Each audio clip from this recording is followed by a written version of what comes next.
സ്നേഹം, ദിവ്യസ്നേഹം, സ്നേഹം, ദിവ്യസ്നേഹം.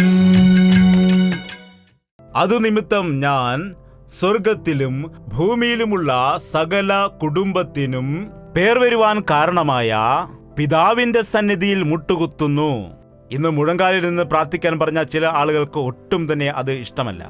ഇങ്ങനെ പോവുകയാണെങ്കിൽ കുറെ നാൾ കഴിഞ്ഞിട്ട് മുഴങ്കാൽ മടക്കി എന്നാൽ എന്താണെന്ന് ആളുകൾ ചോദിച്ചേക്കാം. എന്താണ്? എത്ര പേർക്കറിയാം മുഴങ്കാൽ മടക്കി പ്രാർത്ഥിക്കുക എന്നത്? നമ്മുടെ പ്രാർത്ഥനയിൽ വരുന്ന എല്ലാവർക്കും അറിയാൻ കാരണം എന്താണെന്ന് വെച്ചാൽ, മുഴങ്കാൽ മടക്കി പ്രാർത്ഥിക്കുന്നത് എനിക്ക് ശീലമാണ്. അത് എത്ര വലിയ മീറ്റിംഗ് ആണെങ്കിലും, താഴെ മണലിന്മേൽ ഇരിക്കുകയാണെങ്കിലും മുഴങ്കാൽ മടക്കി പ്രാർത്ഥിക്കുക എന്ന് പറഞ്ഞാൽ നമ്മുടെ മീറ്റിംഗിൽ എല്ലാവരും തന്നെ അങ്ങനെ പ്രാർത്ഥിക്കും. 60,000 70,000 ആളുകൾ മുഴങ്കാൽ മടക്കി പ്രാർത്ഥിക്കുന്ന സമയത്ത് ദൈവത്തിന്റെ സാന്നിധ്യം അവിടെ അനുഭവിക്കാൻ കഴിയുമെന്ന് എത്രയോ അത്ഭുതങ്ങൾ നടന്നിട്ടുണ്ട്. എത്രയോ ആളുകൾ പശ്ചാത്തപിക്കുമായിരുന്നു. മുഴങ്കാലിലുള്ള പ്രാർത്ഥന മറക്കരുത്. നിങ്ങൾ പ്രായമുള്ള ആളുകളാണെങ്കിൽ, നിങ്ങൾക്ക് ആരോഗ്യമില്ല എങ്കിൽ, നിങ്ങൾ ആ കസേര മുൻപോട്ട് നീക്കിവെച്ചിട്ട് കസാരയുടെ മേൽ കൈവച്ചിട്ട് അവിടെ മുഴങ്കാൽ മടക്കി നിങ്ങൾക്ക് പ്രാർത്ഥിക്കാൻ കഴിയും. കട്ടിലിന്റെ വശത്ത് താഴെ ഇരുന്നു കൊണ്ട് കട്ടിലിന്മേൽ കൈവച്ചുകൊണ്ട് നിങ്ങൾക്ക് പ്രാർത്ഥിക്കുവാൻ കഴിയും. അതുകൊണ്ട് എല്ലാവരും മുഴങ്കാൽ മടക്കി പ്രാർത്ഥിക്കുക. യേശു കർത്താവായിട്ടും മുഴങ്കാൽ മടക്കി നോക്കൂ. അവൻ ലോകരക്ഷകനാണ്. സ്വർഗത്തിൽ നിന്ന് ഇറങ്ങി വന്നതായ കർത്താവ് അവൻ ജഡശരീരത്തിൽ ആയിരുന്നതായ സമയത്തും കണ്ണുനീരോടുകൂടി മുഴങ്കാൽ മടക്കി പ്രാർത്ഥിച്ചു. നാം മുഴങ്കാൽ മടക്കി പ്രാർത്ഥിക്കുന്ന സമയത്ത് പിശാച് ഞെട്ടി വിറയ്ക്കും. നീ മുഴങ്കാലിൽ നിന്ന് പ്രാർത്ഥിക്കുമ്പോൾ ലഭിക്കുന്നതായ ഏകാഗ്രത, നീ കസേരയിൽ ഇരുന്നു കൊണ്ട് കർത്താവേ, യേശുവേ. വീട്ടിൽ നിന്ന് ഇറങ്ങി വന്ന സമയത്ത് കതക് ലോക്ക് ചെയ്തായിരുന്നോ ഇല്ലയോ? അയ്യോ, വാതിൽ തുറന്നു കിടക്കുകയാണെങ്കിൽ പട്ടിയൊക്കെ കയറുവാനിടയാകും. കറിയൊക്കെ വെച്ചിട്ടാണ് പോകുന്നത്. അയ്യോ, അത് പട്ടി തിന്നുമായിരിക്കുമോ? വീട്ടിലോട്ട് പോകുന്ന വഴിക്ക് കുറച്ച് കറിക്ക് സാധനം വാങ്ങണം. ഇതാണോ പ്രാർത്ഥന? എന്താണ്? പ്രാർത്ഥന ആരംഭിക്കുന്ന സമയത്ത് ചിലരുടെ മനസ്സാണെങ്കിൽ എവിടെയൊക്കെയോ യാത്ര ചെയ്യാനിടയാകും. അതുകൊണ്ടാണ് പ്രാർത്ഥിക്കുന്ന സമയത്ത് ഉറക്കെ പ്രാർത്ഥിക്കണമെന്ന് പറയുന്നത്. ഉറക്കെ പ്രാർത്ഥിച്ചാൽ നിങ്ങളുടെ ചിന്തകൾ മാറിപ്പോവുകയില്ല. നിങ്ങൾക്കപ്പോൾ മറ്റ് ചിന്തകൾ വരുമ്പോൾ നിങ്ങൾക്ക് മനസ്സിലാക്കുവാൻ കഴിയും. പ്രാർത്ഥനയിൽ കോൺസെൻട്രേറ്റ് ചെയ്യാം. പൗലോസ് വലിയൊരു പ്രാർത്ഥനാ മനുഷ്യനായിരുന്നു. ഏതവസ്ഥയിലും അവൻ പ്രാർത്ഥിച്ചിരുന്നു. അവനെ ജനമെല്ലാം ഒരുപാട് ഉപദ്രവിച്ച്, ദണ്ഡിപ്പിച്ച്, കൈകാലുകൾ ചങ്ങല കൊണ്ട് ബന്ധിച്ച് അനങ്ങുവാൻ പോലും കഴിയാത്ത അവസ്ഥയിൽ കാരാഗൃഹത്തിൽ അടച്ചപ്പോൾ നമ്മളായിരുന്നെങ്കിൽ അയ്യോ കർത്താവേ എന്ന് കരയും. അവരെന്താണ് ചെയ്തത്? പാട്ടുകൾ പാടിക്കൊണ്ട് ദൈവത്തെ ആരാധിച്ചതായ സമയത്ത് കാരാഗൃഹത്തിന്റെ അടിസ്ഥാനം ഇളകി. അതായിരുന്നു പ്രാർത്ഥന. ഇന്ന് പിശാചിനെ കണ്ടുകൊണ്ട് നാം പേടിക്കുകയാണ് ചെയ്യുന്നത്. നാം മുഴങ്കാലിൽ നിന്നാൽ അവൻ ഞെട്ടിവിറയ്ക്കാനിടയാകും. പൗലോസ് സകല സാഹചര്യങ്ങളും നേരിടുവാനിടയായി. അവൻ എല്ലാ പ്രതികൂലത്തെയും തരണം ചെയ്ത് മുൻപോട്ട് പോയതിന്റെ കാരണം മുഴങ്കാലിലുള്ള പ്രാർത്ഥനയായിരുന്നു. അവൻ ദൈവത്തിൽ ആശ്രയിക്കുവാനിടയായി. അവൻ സഭയ്ക്ക് വേണ്ടി, ജനത്തിനു വേണ്ടി മുഴങ്കാലിൽ നിന്ന് പ്രാർത്ഥിക്കാനിടയായി. അവൻ തന്റെ മഹത്വത്തിന്റെ ധനത്തിനൊത്തവണ്ണം അവന്റെ ആത്മാവിനാൽ നിങ്ങൾ അകത്തെ മനുഷ്യനെ സംബന്ധിച്ച് ശക്തിയോടെ ബലപ്പെടേണ്ടതിന്. ഏത് ശക്തിയാണ്? നിങ്ങളുടെ ശരീരം സുഖമായിരിക്കണം, ശരീരത്തിലുള്ളതായ രോഗങ്ങൾ മാറണം, ബലഹീനതകൾ അഴിഞ്ഞു പോകണം. ഇതാണ് ഇന്നുള്ള ദൈവദാസന്മാരുടെ പ്രാർത്ഥന. എന്നാൽ പൗലോസിന്റെ പ്രാർത്ഥന, നിന്റെ അകത്തെ മനുഷ്യൻ ശക്തിയോടെ ബലപ്പെടേണ്ടതിന് നീ ആത്മീയ ശക്തി പ്രാപിക്കുവാൻ. നമ്മുടെ അകത്തെ മനുഷ്യൻ ശക്തിയോടെ ആയിരിക്കുമ്പോൾ നമുക്ക് ശരീരത്തെ നമുക്ക് അനുസരിപ്പിക്കാൻ കഴിയും. ശരീര ഇച്ഛകളെ ജയിക്കാൻ കഴിയും. ലോകത്തിന്റെ മോഹത്തെ ജയിക്കാൻ കഴിയും. പിശാചിനെ ജയിക്കുവാൻ കഴിയും. അകത്തെ മനുഷ്യനെ സംബന്ധിച്ച് ശക്തിയോടെ ബലപ്പെടേണ്ടതിനും ക്രിസ്തു വിശ്വാസത്താൽ നിങ്ങളുടെ ഹൃദയങ്ങളിൽ വസിക്കേണ്ടതിനും വരം നൽകണം എന്നും. കർത്താവ് എവിടെയാണ് വസിക്കുന്നത്? എവിടെയാണ് യേശുക്രിസ്തു ഉള്ളത്? റുമേനിയ എന്ന രാജ്യത്ത് യേശുക്രിസ്തു ഇല്ല എന്ന് പറഞ്ഞിട്ട് അവർ യേശുവിനെ ആരാധിച്ചുകൊണ്ടിരുന്ന ആളുകളെ കാരാഗൃഹത്തിലടച്ചു.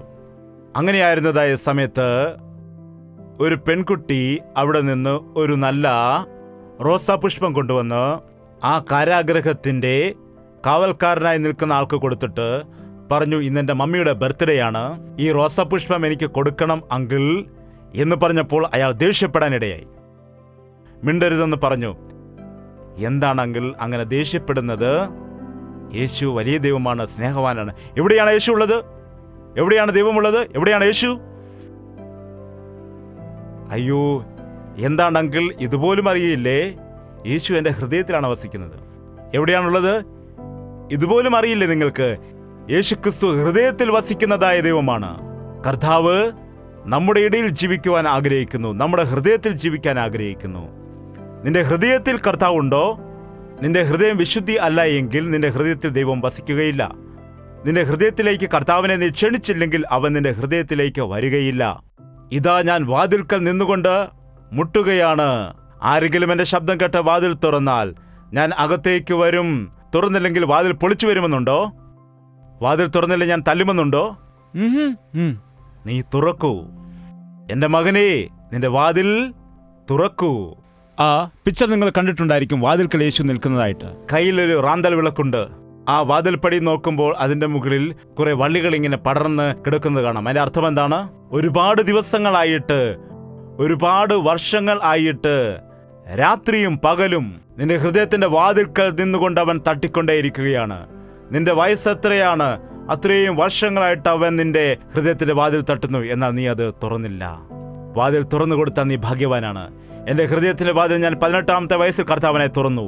എൻ്റെ ജീവിതത്തിലുള്ള അനുഗ്രഹത്തിൻ്റെ എല്ലാം കാരണം എൻ്റെ ജീവിതത്തിൽ കർത്താവ് വന്നതാണ്. കർത്താവില്ലായിരുന്നുവെങ്കിൽ ഇങ്ങനെയുള്ള ശുശ്രൂഷ ചെയ്യുന്നതാകട്ടെ, ഇങ്ങനെ ജീവിക്കുന്നതാകട്ടെ എനിക്ക് അസാധ്യമാണ്. എൻ്റെ കൂടെ പഠിച്ച എൻ്റെ സ്നേഹിതർ അനേകം ആളുകൾ ഈ ലോകത്തിൽ നിന്ന് വിട പറഞ്ഞു പോയി മരിച്ചു പോകുവാനിടയായി. എന്നാൽ ഞാൻ ഇന്നും ആരോഗ്യത്തോടെ ഇരിക്കുന്നതിൻ്റെ കാരണം കർത്താവ് എൻ്റെ കൂടെയുള്ളത് കൊണ്ടാണ്. എന്നെ അവൻ ബലപ്പെടുത്തുന്നത് കൊണ്ടാണ്. കൈയടിച്ചാൽ എനിക്ക് സന്തോഷമുണ്ടാകില്ല. നിന്റെ ഹൃദയത്തിൽ വസിക്കുന്നുണ്ടോ?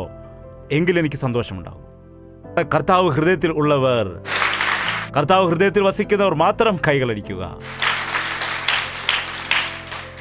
അവൻ നിങ്ങളുടെ ഹൃദയത്തിലല്ലേ വസിക്കുന്ന? ദൈവദാസന്മാരുടെ ഹൃദയത്തിൽ വസിക്കുവാൻ വേണ്ടി പോകുമല്ലോ. സാധാരണക്കാരായ ഞങ്ങളുടെ ഹൃദയത്തിൽ അവൻ വസിക്കുമോ എന്ന് ചോദിക്കുമോ?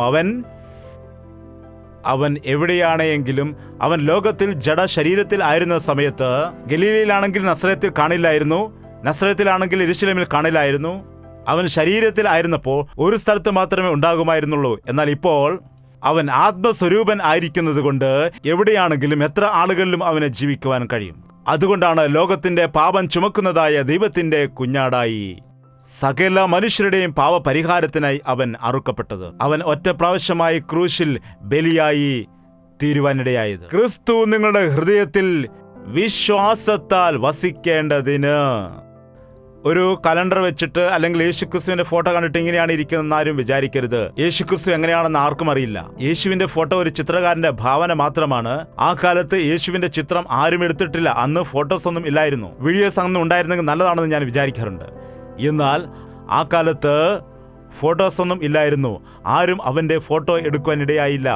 അവന്റെ മുഖത്തിന്റെ ആകൃതി ഏകദേശം ആകൃതി അനുസരിച്ച്, ആൾക്കാരുടെ ഊഹം അനുസരിച്ച്, ആ കാലത്ത് അവിടെ ജീവിച്ചിരുന്ന ആളുകളുടെ രൂപങ്ങൾ മറ്റുള്ളവരോട് ചോദിച്ച് മനസ്സിലാക്കി. അവൻ നല്ല ഉയരമുള്ള വ്യക്തിയായിരുന്നു. 6 അടി ഉയരമുള്ളവനായിരുന്നു. അവന് വിശാലമായ നെറ്റിത്തടം ഉണ്ടായിരുന്നു. അവന്റെ കണ്ണുകൾ നീല നിറമായിരുന്നു. അവന് നീളമുള്ള മുടിയുണ്ടായിരുന്നു എന്നൊക്കെ അവർ മനസ്സിലാക്കി ചില ആളുകൾ ചിത്രീകരിച്ചു. അതല്ലാതെ ഇന്നുള്ള സിനിമാ നടന്മാര് യേശുക്രിസ്തുവിന്റെ ജീവിതത്തെക്കുറിച്ച് ആക്ട് ചെയ്യുന്ന സമയത്ത്, അല്ലെങ്കിൽ ഓരോ പാട്ട് വരുമ്പോൾ യേശുക്രിസ്തുവിനെ കാണിക്കുമ്പോൾ ഈ ആക്ടറിന്റെ മുഖം കാണിക്കുന്നത് കൊണ്ട് ഇവനാണ് യേശു എന്നാണ് എല്ലാവരും വിചാരിക്കുന്നത്. ഒരിക്കലുമല്ല. ഒരു ആക്ടറിനും യേശുക്രിസ്തുവിനെ തന്റെ ജീവിതത്തിൽ കാണിക്കുവാൻ കഴിയില്ല. ദൈവത്തിന്റെ മക്കൾക്ക് അവന്റെ സ്വഭാവവും സ്നേഹവും ഒക്കെ കാണിക്കുവാൻ കഴിയും, എന്നാൽ അവന്റെ രൂപത്തെ കാണിക്കുവാൻ കഴിയില്ല. അതുകൊണ്ടാണ് പൗലോസ് പറയുന്നത്, ക്രിസ്തു വിശ്വാസത്താൽ നിങ്ങളുടെ ഹൃദയങ്ങളിൽ വസിക്കേണ്ടതിനും വരം നൽകണം എന്നും നിങ്ങൾ, അതുപോലെ അവൻ തന്റെ ധനത്തിന്റെ മഹത്വത്തിന് ഒത്തവണ്ണം അവന്റെ ആത്മാവിനാൽ നിങ്ങളുടെ അകത്തെ മനുഷ്യൻ ബലപ്പെടേണ്ടതിന്. എപ്പോഴും ഓർക്കുക, കർത്താവ് നമ്മുടെ ജീവിതത്തിൽ നൽകുന്നത് എന്തെന്നാൽ അല്പസ്വല്പം കൊടുക്കുന്ന ദൈവമല്ല അവൻ. ഒരു റേഷൻ പോലെ. നമുക്കറിയാം, റേഷൻ എന്ന് പറഞ്ഞാൽ കറക്റ്റ് മതിയാകുന്ന രീതിയിലായിരിക്കും കൊടുക്കുന്നത്. അതുപോലെയല്ല അവൻ കൊടുക്കുന്നവൻ. ധാരാളമായി കൊടുക്കുന്നവനാണ്. നാം ചിന്തിക്കുന്നതിലും അപ്പുറമായിട്ട് നൽകുന്നവനാണ് അവൻ. തൻ്റെ മഹത്വത്തിന് ധനത്തിനൊത്തവണ്ണം നമുക്ക് നൽകുന്ന ദൈവമാണ്. നമ്മുടെ ആവശ്യം നോക്കിയല്ല, അവൻ്റെ മഹത്വം നോക്കിയാണ് അവൻ തരുന്നത്. വലിയ ആളുകളുടെ വിവാഹം നടക്കുമ്പോൾ നിങ്ങൾ കണ്ടിട്ടില്ലേ എന്തൊക്കെ ചെയ്യുമെന്ന്? അവർക്ക് പേരും പ്രശസ്തിയും ലഭിക്കുവാൻ ഒരുപാട് ചിലവ് വഹിച്ച് കാര്യങ്ങൾ ചെയ്യാൻ ഇടയാകും. എന്നാൽ നമ്മുടെ സ്വർഗസ്ഥനായ പിതാവ്, മഹത്വമുള്ള ദൈവം, അവനോട് ചോദിക്കുന്നവർക്ക്, അവനിൽ വിശ്വസിക്കുന്നവർക്ക് നൽകുന്ന അനുഗ്രഹങ്ങൾ എണ്ണുവാൻ കഴിയുകയില്ല. ക്രിസ്തുവിൻ സ്നേഹത്തെ അറിയുവാനും പ്രാപ്തരാകുകയും ദൈവത്തിൻ്റെ എല്ലാ നിറവിനോളം നിറഞ്ഞു വരികയും വേണം എന്ന് പ്രാർത്ഥിക്കുന്നു. നമ്മുടെ ദൈവം പൂർണ്ണനാകുന്ന ദൈവമാണ്. നിങ്ങൾ കണ്ടിട്ടില്ലേ, പൗർണമി സമയത്ത് ചന്ദ്രനെ നോക്കുകയാണെങ്കിൽ പൂർണ്ണ ചന്ദ്രനായിട്ട് വലിയ പ്രകാശം നൽകുന്നത് കാണാം. സമ്പൂർണൻ. എന്നിൽ പാപമുണ്ടെന്ന് ആർക്ക് ബോധിപ്പിക്കുവാൻ കഴിയും? ആർക്കും ഒന്നും പറയുവാൻ കഴിഞ്ഞില്ല. പാപമില്ലാത്തവനായിരുന്നു, ഉയരത്തിൽ നിന്ന് ഇറങ്ങി വന്നവനാണ്, പരിശുദ്ധനാണ്, ആദിയും അന്ത്യനുമായവൻ. യേശുക്രിസ്തുവിനെ കുറ്റം വിധിക്കുന്നതിനായി, യേശുക്രിസ്തുവിനെ പഴി പറയുന്നതിനായി, ബൈബിളിനെ കുറ്റം വിധിക്കാനായി, യേശുക്രിസ്തുവിനെ പരിഹസിക്കാനായി തലമുറയിലുള്ള അനേകം ആളുകൾ പല പല കാര്യങ്ങൾ അവിടെ നിന്നും ഇവിടുന്നുമൊക്കെ ചെയ്യാറുണ്ട്. പല പല രീതിയിൽ അവർ വ്യാഖ്യാനിക്കുന്നുണ്ട്. എന്നാൽ സൂര്യനിൽ ഒരു മറുക് കാണിക്കുവാൻ കഴിയുമോ നിങ്ങൾക്ക്? സൂര്യപ്രകാശത്തിൽ നിങ്ങൾക്കൊരു കറുപ്പ് കാണിക്കാൻ ഒരു പക്ഷെ കഴിയുമായിരിക്കും. എന്നാൽ സമ്പൂർണനായിരിക്കുന്ന കർത്താവ്, തേജോമയനായിരിക്കുന്ന കർത്താവിൽ ഒരു കുറ്റവും ആർക്കും കണ്ടുപിടിക്കുവാൻ കഴിയുകയില്ല. നാം അവന്റെ മക്കൾ ആയിരിക്കുമ്പോൾ, അവനിൽ നാം വിശ്വസിക്കുന്നവർ ആയിരിക്കുമ്പോൾ എങ്ങനെയായിരിക്കണം? അതല്ല, സമ്പൂർണനായ ദൈവത്തിന്റെ മക്കൾ എങ്ങനെയായിരിക്കണം? അപൂർണരായിരിക്കണമോ? വലിയ ദൈവത്തിന്റെ മക്കൾ എങ്ങനെയായിരിക്കണം? ദരിദ്രന്മാരായിരിക്കണമോ? ക്രിസ്ത്യാനികൾ എന്നു നാം പറയുന്നു, എന്നാൽ ക്രിസ്തുവിന്റെ ഗുണഗണങ്ങൾ നമ്മിൽ കാണുകയേ ഇല്ല.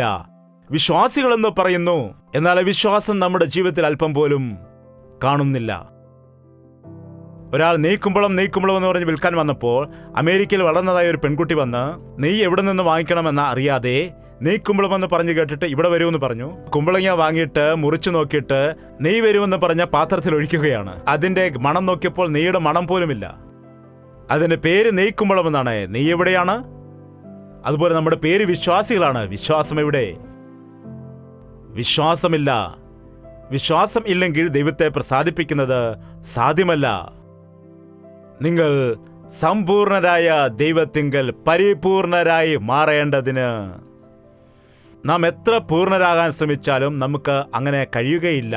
അതുകൊണ്ട് എല്ലാറ്റിനെയും മേൽ നമുക്ക് സ്നേഹത്തിന്റെ ആവരണം ഉണ്ടായിരിക്കണം. സ്നേഹമാണ് നമ്മെ പരിപൂർണരാക്കി മാറ്റുന്നത്.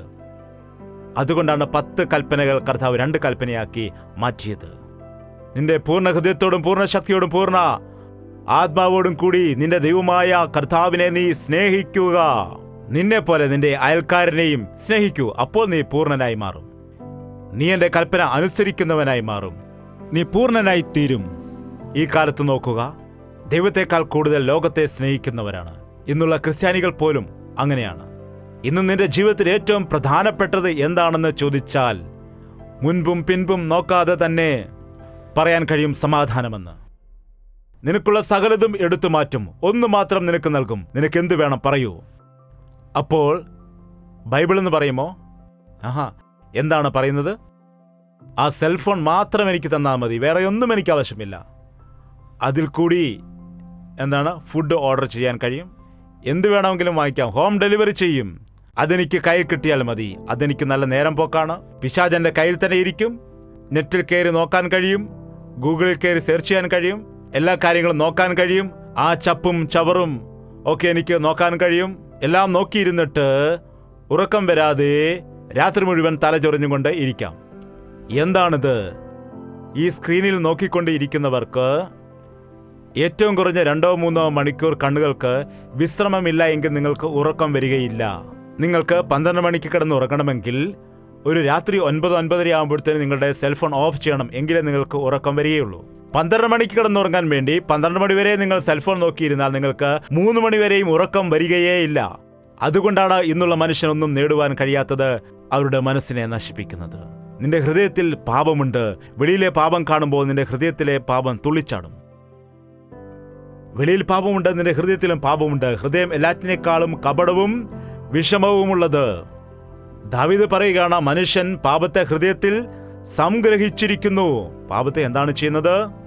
സംഗ്രഹിക്കുന്നു. ഒരു കാന്തം കൊണ്ടുവന്നിട്ട് ചില ലോഹങ്ങളുടെ അടുക്കൽ കൊണ്ട് കാണിക്കുകയാണെങ്കിൽ എന്താണ് സംഭവിക്കുന്നത്?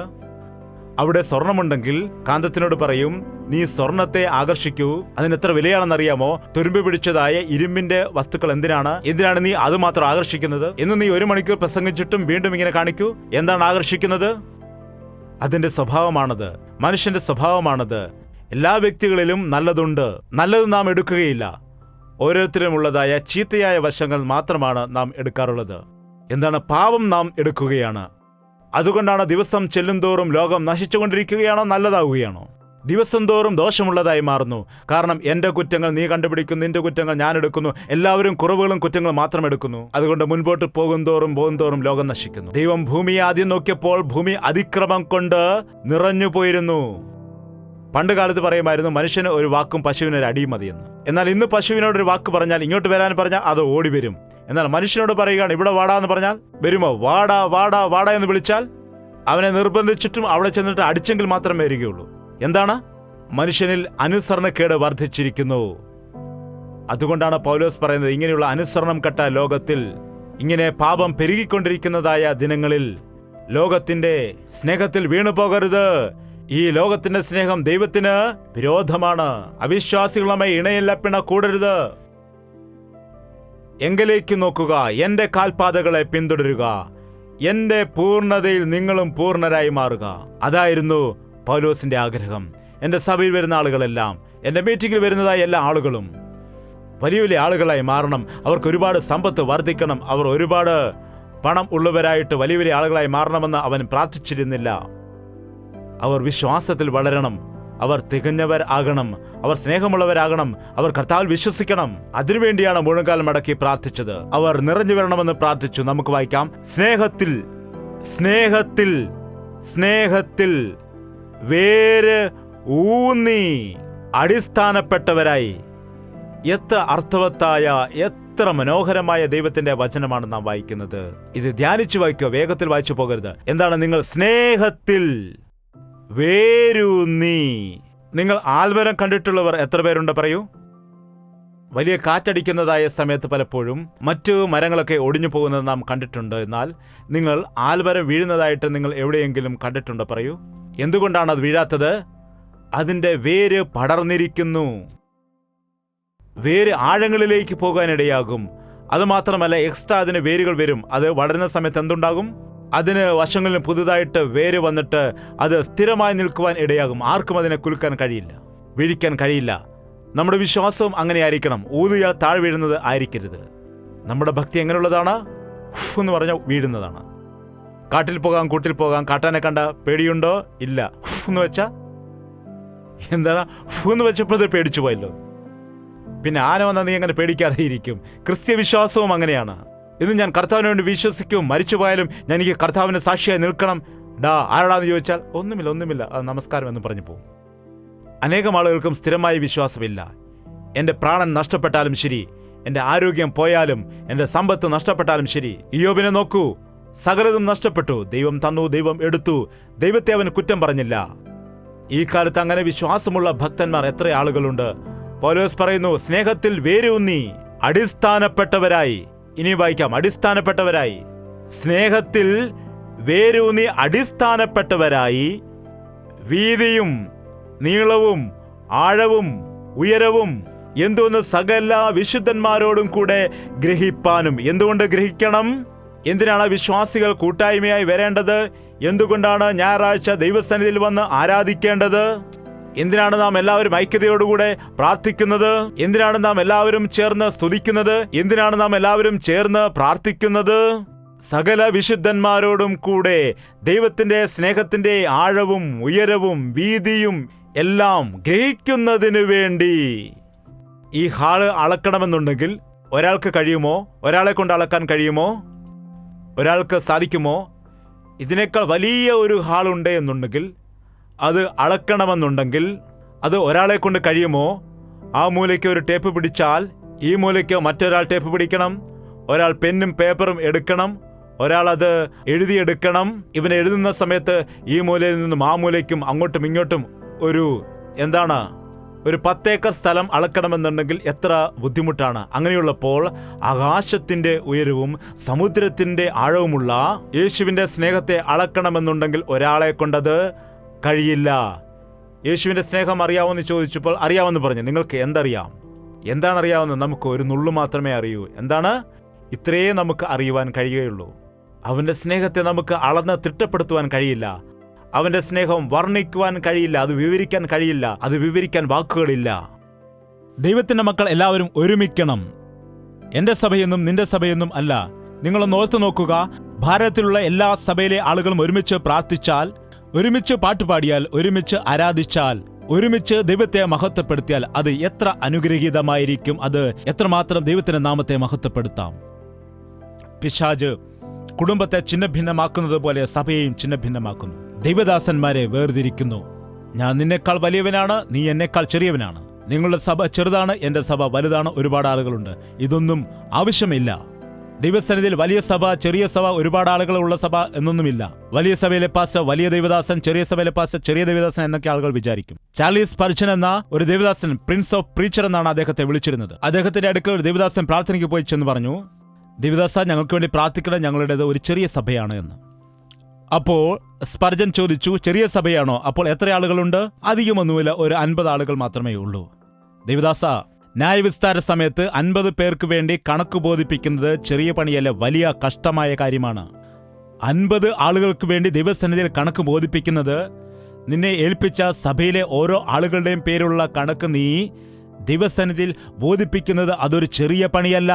പൗലോസ് പറയുകയാണ് ഇവിടെ, നാം എല്ലാവരും യേശുക്രിസ്തുവിന്റെ സ്നേഹത്തിന്റെ ആഴവും വീതിയും എല്ലാം നാം മനസ്സിലാക്കണം. ഒരാൾ മാത്രമല്ല, എല്ലാവരും. എന്റെ ജീവിതത്തിൽ ദൈവം ചെയ്ത നന്മകൾ, നിന്റെ ജീവിതത്തിൽ ചെയ്ത നന്മകൾ, അതെല്ലാവരും നാം ഒരുമിച്ച് മനസ്സിലാക്കുന്ന സമയത്ത് നാം എല്ലാവരും ദൈവത്തിന്റെ ശക്തി എന്താണെന്ന് ഓരോരുത്തർക്കും മനസ്സിലാക്കാൻ കഴിയും. നിന്റെ ജീവിതത്തിൽ ദൈവം ചെയ്ത ഒരുപാട് നന്മകളുണ്ട്, അതുപോലെ എൻ്റെ ജീവിതത്തിലും ഉണ്ട്. ഇതെല്ലാം നാം മനസ്സിലാക്കുന്ന സമയത്ത് പങ്കുവയ്ക്കുമ്പോൾ നമുക്ക് അവൻ്റെ മഹത്വത്തെ മനസ്സിലാക്കിയിട്ട് അവനെ ആരാധിക്കുവാൻ കഴിയും. ദൈവത്തിൻ്റെ എല്ലാ നിറവിനോളം നിറഞ്ഞു വരികയും വേണം എന്നും പ്രാർത്ഥിക്കുന്നു. എന്നാൽ നാം ചോദിക്കുന്നതിലും നനയ്ക്കുന്നതിലും അത്യന്തം പരമായി ചെയ്യുവാൻ നമ്മിൽ വ്യാപരിക്കുന്ന ശക്തിയാൽ കഴിയുന്നവന് സഭയിലും ക്രിസ്തുവേശുവിലും എന്നേക്കും തലമുറ തലമുറയായും മഹത്വം ഉണ്ടാകട്ടെ. ആമേൻ. മഹത്വം ഉണ്ടാകുമാറാകട്ടെ. ഇതാണ് പ്രാർത്ഥന. നിങ്ങൾ എഫേസ്യർ, ഫിലിപ്പിയർ, കൊലോസിയർ ഇവർക്കെല്ലാവർക്കും എഴുതിയ ലേഖനങ്ങൾ വായിച്ചാൽ അവൻ്റെ പ്രാർത്ഥന കാണുവാൻ കഴിയും. ആ സഭകൾക്ക് വേണ്ടി എഴുതിയിരിക്കുന്നതായ ലേഖനം നോക്കിയാൽ അവൻ്റെ പ്രാർത്ഥന നോക്കുകയാണെങ്കിൽ അവർ ആത്മീയമായി ബലപ്പെടേണ്ടതിന് വേണ്ടിയാണ് ആഗ്രഹിച്ചത്. സ്വർഗീയ കുടുംബം എല്ലാവരും ബലപ്പെടണം. ഭൂലോകത്തിലുള്ള സകലരും അനുഗ്രഹിക്കപ്പെടണം. അതുപോലെ നമ്മുടെ കുടുംബങ്ങളിലും സന്തോഷം ഉണ്ടാകണമെങ്കിൽ, ഐക്യത ഉണ്ടാകണമെങ്കിൽ നമ്മുടെ കുടുംബങ്ങളിൽ പ്രധാനമായിട്ടും കുടുംബ പ്രാർത്ഥന ഉണ്ടായിരിക്കണം. എത്ര ആളുകളുടെ കുടുംബങ്ങളിൽ കുടുംബ പ്രാർത്ഥനയുണ്ട്? നിങ്ങൾ കൈ ഉയർത്താമോ? ഒരു സഹോദരൻ ഇപ്രകാരം പറഞ്ഞു, ഇടയ്ക്കിടയ്ക്ക് ഞങ്ങൾ പ്രാർത്ഥിക്കുന്നുണ്ട്, അങ്ങ് പറഞ്ഞ സമയം മുതൽ പ്രാർത്ഥിക്കുന്നുണ്ട്, ഇടയ്ക്കാണ് നിർത്തിയതെന്ന്. അതുകൊണ്ടാണ് ചോദിക്കുന്നത്. ഇപ്പോൾ വീണ്ടും നിങ്ങൾ ആരംഭിക്കണം. നിങ്ങൾ ആരംഭിച്ചു കഴിഞ്ഞാൽ അത് കുറേ ദിവസം കഴിഞ്ഞിട്ട് പതിയെ പതിയെ പ്രാർത്ഥന നിന്നുപോകും. അതുകൊണ്ട് വീണ്ടും ആരംഭിക്കണം. ഈ ദിവസം മുതൽ ആരംഭിക്കൂ. 2 പേർ ഉണ്ടായാൽ കുടുംബമാണ്. എവിടെയാണ് 2 3 പേർ കൂടിയാൽ? ചില സമയത്ത് നിന്റെ ഭർത്താവ് നിന്നോടൊപ്പം വരില്ലായിരിക്കാം, ഭാര്യ നിന്നോടൊപ്പം വരില്ലായിരിക്കാം. നീ ഒറ്റയ്ക്കാണെങ്കിലും ഇരിക്കൂ. നീ ഒരുവനുണ്ടെങ്കിൽ ദേശത്തെ നന്നാക്കുമെന്ന് കർത്താവ് പറഞ്ഞു. പിന്നെ കുടുംബത്തെ നന്നാക്കില്ലേ? ഒരാൾ നിലനിന്നാൽ മതി, ഒരാൾ എൻ്റെ നാമത്തിൽ നിന്നാൽ മതി. എന്താണ്? മൂലക്കല്ലായി. എത്ര മൂലക്കല്ലാണ് ഇടുന്നത്? ഒറ്റക്കല്ല് മതിയാ. ഒറ്റക്കല്ലുകൊണ്ട് അതിനുമേൽ ബിൽഡിംഗ് കെട്ടുവാൻ കഴിയും. അതുപോലെ നീ ഒരുവനായി പ്രാർത്ഥിക്കൂ. നിന്റെ ഭാര്യ നിന്നോടൊപ്പം വരാനിടയാകും, നിന്റെ കുഞ്ഞുങ്ങൾ വരാനിടയാകും, നിന്റെ അച്ഛനും അമ്മയും വരാനിടയാകും. നിങ്ങൾ 2 പേർ ചേർന്ന് പ്രാർത്ഥിക്കൂ. നിങ്ങൾ ഓരോരുത്തരും കൂടി വന്ന് ഒരുമിച്ച് പ്രാർത്ഥിക്കുമ്പോൾ ആത്മീയമായി അനുഗ്രഹിക്കപ്പെടാനിടയാകും. ഇന്ന് സഭകളിൽ ചെന്ന് കഴിക്കുന്നതായ പ്രാർത്ഥന, സഭയിൽ കാണുന്നതായ ഭക്തി നോക്കിയാൽ അത് മതിയാകുന്നില്ല. ആർക്കും അത് പൂർണ്ണമായി ലഭിക്കുന്നില്ല, തൃപ്തിയാവുന്നില്ല. ഫാസ്റ്റ് ഫുഡാണ് നിങ്ങൾക്ക് പലപ്പോഴും തരുന്നത്. എന്തൊരു ഫുഡാണ് ഇത്? സമയമായതുകൊണ്ട് നിർത്തുകയാണെന്ന് പറയാറുണ്ടല്ലോ. അത് എന്തൊരു ഫുഡാണ്? Fast food. എന്താണിത്? Fast food. എന്നാൽ നിന്റെ വീട്ടിൽ നീ മതിയാവോളം ദൈവത്തിൻ്റെ സന്നിധിയിൽ ഇരുന്ന് ദൈവത്തെ ആരാധിക്കുമ്പോൾ, വിശ്വാസത്തോടെ കർത്താവിൻ്റെ സന്നിധിയിൽ നിന്റെ ഭവനത്തിൽ നീ ഇരുന്നു കൊണ്ട്, അതൊരു പായിലാണെങ്കിലും കസേരയാണെങ്കിലും അവിടെ ഒരു ബെഞ്ചിലാണെങ്കിലും, നിന്റെ ഭവനത്തിൽ നീ ശാന്തമായി ഇരുന്നു കൊണ്ട് പ്രാർത്ഥിച്ചാൽ സമയം പോയി, ബസ് ഇപ്പോൾ പോകും എന്നുള്ളതായ പ്രശ്നമൊന്നുമില്ല. ഒരു പ്രശ്നവുമില്ലാതെ ശാന്തമായിട്ട് വൈകുന്നേരം നല്ലവണ്ണം പ്രാർത്ഥിക്കുവാൻ ശ്രമിക്കുക. രാവിലെ കുറച്ച് പ്രാർത്ഥിച്ചാൽ വൈകുന്നേരം കൂടുതൽ പ്രാർത്ഥിക്കണം. രാവിലെ ചുരുക്കമായി പ്രാർത്ഥിക്കണം. നിങ്ങളുടെ കാര്യങ്ങളെല്ലാം ചെയ്യണമല്ലോ. രാവിലെ നീട്ടി പ്രാർത്ഥിച്ചാൽ ആളുകൾ അവരുടെ കാര്യങ്ങൾക്ക് പോകും. അതുകൊണ്ട് രാവിലെ ചുരുക്കമായി പ്രാർത്ഥിക്കുക. എന്നാൽ വൈകുന്നേര സമയമാകുമ്പോൾ നിങ്ങൾ കുടുംബമായിട്ട് പൂർണ്ണമായി ദൈവസന്നിധിയിൽ ഇരുന്ന് പ്രാർത്ഥിക്കുക. വ്യക്തിപരമായി പ്രാർത്ഥന ചെയ്യുക. കുടുംബ പ്രാർത്ഥന നിങ്ങൾ 10 മിനിറ്റ് ഇരിക്കാൻ ആഗ്രഹിച്ചാൽ തീർച്ചയായും 1 മണിക്കൂർ നിങ്ങൾ ഇരിക്കാനിടയാകും. നിങ്ങളത് ചെയ്യുന്ന സമയത്ത് നിന്റെ കുടുംബത്തിൽ പിശാച് വരികയില്ല. നിന്റെ കുടുംബത്തിൽ പിശാചിനൊന്നും ചെയ്യാൻ കഴിയില്ല. എന്താണ്? ഒരു ദോഷവും തട്ടാതെ അവൻ നിന്നെ പരിപാലിക്കും. യഹോവയിൽ വിശ്വസിക്കുന്നവർക്ക് ചുറ്റും ദൈവത്തിന്റെ ദൂതന്മാർ. നീ കുടുംബ പ്രാർത്ഥന ചെയ്യുമ്പോൾ ദൈവിക ദൂതന്മാർ നിങ്ങളെ പരിപാലിക്കും. നിങ്ങളുടെ വീടിന് ചുറ്റും അവർ വേലി കെട്ടും. അതേസമയം നിങ്ങൾ വീട്ടിൽ വഴക്കൊക്കെ ഉണ്ടാക്കി സിനിമാ പാട്ടൊക്കെ ഇട്ട് ഇരിക്കുകയാണെന്ന് വിചാരിക്കും. നാട്ടിലെ പിശാച് മുഴുവൻ നിങ്ങളുടെ വീട്ടിൽ വരുവാൻ ഇടയാകും. അതുകൊണ്ട് ജാഗ്രത. പിശാച് സിംഹത്തെ പോലെ എവിടെയാണ് പാപമുള്ളത്, എവിടെയാണ് ദുഷ്ടത ഉള്ളത് എന്ന് മനസ്സിലാക്കി വരും. എന്നാൽ പ്രാർത്ഥനയുള്ള സ്ഥലത്ത് നിന്നും ദുരാത്മാവ് ഓടിപ്പോകും. നിന്റെ കുടുംബം അനുഗ്രഹിക്കപ്പെടാൻ ഒരേ ഒരു മരുന്നേ ഉള്ളൂ. ഒരുപാട് സൂത്രങ്ങളൊക്കെ ഉണ്ടായിരിക്കാം, എന്നാൽ എനിക്കറിയാവുന്നത് ഒന്നേ മാത്രം. പ്രാർത്ഥന ചെയ്യുകയാണെങ്കിൽ ഒരുമിച്ച് പ്രാർത്ഥിക്കുന്ന കുടുംബം ഒരുമിച്ച് അനുഗ്രഹിക്കപ്പെടും. നിങ്ങളുടെ ഭിന്ന അഭിപ്രായങ്ങൾ അപ്പോൾ തന്നെ ക്രമീകരിക്കുന്നതുകൊണ്ട്, അപ്പോൾ തന്നെ ക്ഷമിക്കപ്പെടുന്നതുകൊണ്ട് വൈകുന്നേരമാകുമ്പോഴേക്കും നിങ്ങളുടെ കുടുംബത്തിന്റെ പ്രശ്നങ്ങളെല്ലാം തീരും. 7 വർഷമായി എൻ്റെ ഭർത്താവ് എന്നോടൊപ്പം താമസിക്കുന്നില്ല, അല്ലെങ്കിൽ എൻ്റെ ഭാര്യ എന്നെ വിട്ടു പോയിരിക്കുന്നു, 3 മാസമായി കാര്യം ഞാൻ പറയുന്നു. ആവശ്യമില്ല. നിങ്ങൾ പ്രാർത്ഥിക്കുന്ന വ്യക്തികളാണെങ്കിൽ 3 നിമിഷം പോലും പിശാച് നിങ്ങളിൽ പ്രവർത്തിക്കില്ല. നിങ്ങളുടെ കുടുംബത്തിന് ചുറ്റും ദൈവത്തിന്റെ വേലിയുള്ളപ്പോൾ പിശാചിനവിടെ കയറുവാൻ കഴിയില്ല എന്നോർക്കണം. എഴുന്നേറ്റ് നിൽക്കാൻ നമുക്ക് പ്രാർത്ഥിക്കാം. യേശുവേ, എൻ്റെ ഹൃദയത്തിലേക്ക് വരണമേ. നീയാണ് എൻ്റെ രക്ഷകൻ, എൻ്റെ കർത്താവ്. നിന്നെ എൻ്റെ രക്ഷകനായി ഞാൻ അംഗീകരിക്കുന്നു. നീ ഇല്ല എങ്കിൽ എനിക്ക് ഈ ലോകത്തിൽ ജീവിക്കുവാൻ കഴിയുകയില്ല ദൈവമേ. ഈ പരീക്ഷ നിറഞ്ഞതായ ലോകത്തിൽ, ഈ അപകടം നിറഞ്ഞ ലോകത്തിൽ, ഈ നശ്വരമായ ലോകത്തിൽ വിശുദ്ധിയോടുകൂടി ജീവിക്കുവാൻ നിന്റെ കൃപ എനിക്ക് വേണമേ. നിന്റെ ശക്തി എനിക്ക് വേണം കർത്താവേ. നിന്റെ സാന്നിധ്യം എനിക്ക് വേണം കർത്താവേ. നമുക്ക് കർത്താവിനോട് പ്രാർത്ഥിക്കാം. നമുക്ക് കരങ്ങൾ ഉയർത്തി, 2 കരങ്ങളും ഉയർത്തി കർത്താവിനോട് പ്രാർത്ഥിക്കാം. പരിശുദ്ധനായ സ്നേഹമുള്ള പിതാവേ, ഒരിക്കൽ കൂടി നിന്റെ മക്കളെ നീ ദർശിക്കണമേ. ഒരിക്കൽ കൂടി നിന്റെ മക്കളെ നീ നോക്കണമേ. എല്ലാ കുടുംബത്തിലും ക്രിസ്തുവിന് 1-ാം സ്ഥാനമുണ്ടാകുവാൻ നീ സഹായിക്കണമേ. പിശാചിന് ഞങ്ങളുടെ ഭവനത്തിൽ ഒരിടത്തിലും ഒരു സ്ഥാനവുമില്ലാതെ പിശാചിനെ ഞങ്ങളുടെ കുടുംബത്തിൽ നിന്ന് വെളിയിലാക്കുന്നതിനായി കർത്താവെ നിന്നിൽ വിശ്വസിച്ചുകൊണ്ട് തിരുരക്തത്താൽ ശുദ്ധീകരിക്കുകയാണ് പിതാവേ. ജയജീവിതം ഞങ്ങൾക്കെല്ലാവർക്കും നൽകണമെന്ന് യേശുക്രിസ്തുവിന്റെ നാമത്തിൽ അപേക്ഷിക്കുന്നു പിതാവേ. ആമേൻ, ആമേൻ, ആമേൻ. യേശുവേ, യേശുവേ, യേശുവേ, യേശുവേ, യേശുവേ, യേശുവേ, യേശുവേ, യേശുവേ. നിന്നെ നിന്നെ എന്നും ഞാൻ സേവിക്കും. നീ മാത്രം രാജാവെന്നും. നിന്നെ നിന്നെ എന്നും ഞാൻ സേവിക്കും. നീ മാത്രം രാജാവെന്നും. യേശുവേ, യേശുവേ, യേശുവേ, യേശുവേ, യേശുവേ, യേശുവേ, യേശുവേ, യേശുവേ, യേശുവേ, യേശുവേ, യേശുവേ.